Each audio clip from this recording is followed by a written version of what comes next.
Bienvenue à notre projet à Hudson.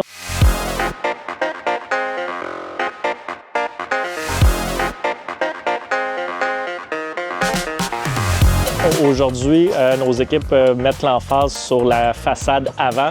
On a deux équipes, on a 8 membres qui sont sur place. En fait, la vision des clients était d'avoir un mélange de pavés rustiques et modernes.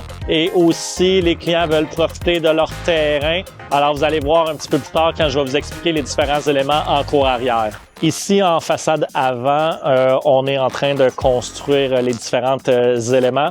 On a des jardinières pour 3 fausses plantations d'arbres qui sont faites avec les bordures Raffinato. On a le palier principal devant la porte de la maison, qui est la même, si on peut dire, répétition des produits qui sont utilisés en cour arrière. Le Oxford, le Westmount et la dalle Industria. Ce palier-là va relier au trottoir principal qui va venir se joindre dans le stationnement.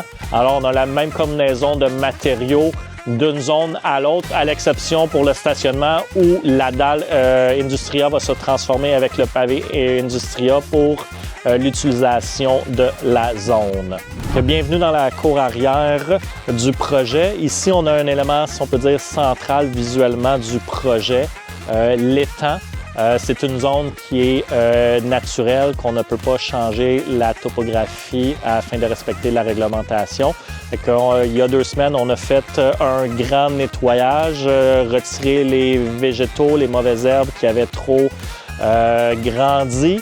On est en train de finaliser les petits derniers détails, de voir comment on va finaliser la naturalisation de cet étang-là et aussi remettre une certaine circulation et filtration d'eau à l'intérieur. Alors, dans cette section de la cour arrière, on a une terrasse qui va être construite en planche en PVC. Présentement, les pieux ont été installés. C'est une structure qui va être faite avec une armature en aluminium soudé.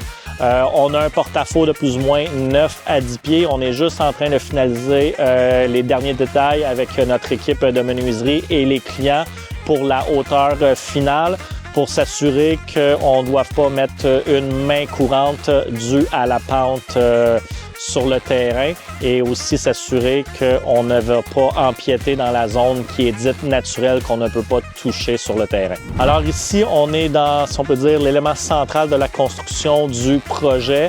2 paliers. Palier en contrebas qui est pour l'espace foyer, un foyer au bois fait avec nos murets Raffinato et couronnement Raffinato aussi. Les paliers sont construits avec les marches monolithiques Raffinato. On a une insertion de pavé Antica avec un contour de pavé Oxford. Sur le palier supérieur, on a l'espace à dîner ici qui va être surplombé d'un parasol à la gauche du palier. On a une structure de béton pour permettre au parasol d'être à l'épreuve du gel du sol. Même combinaison, si on peut dire, que l'espace foyer. On a une insertion d'Antica avec les pavés Oxford, des insertions de lumière Inlight Fusion. Au contour, on a les dalles Industria et encore du Oxford contre les marches monolithiques. Un petit peu derrière moi, il va y avoir un îlot pour un espace, si on peut dire, bar avec 2 bancs, une cuisine extérieure.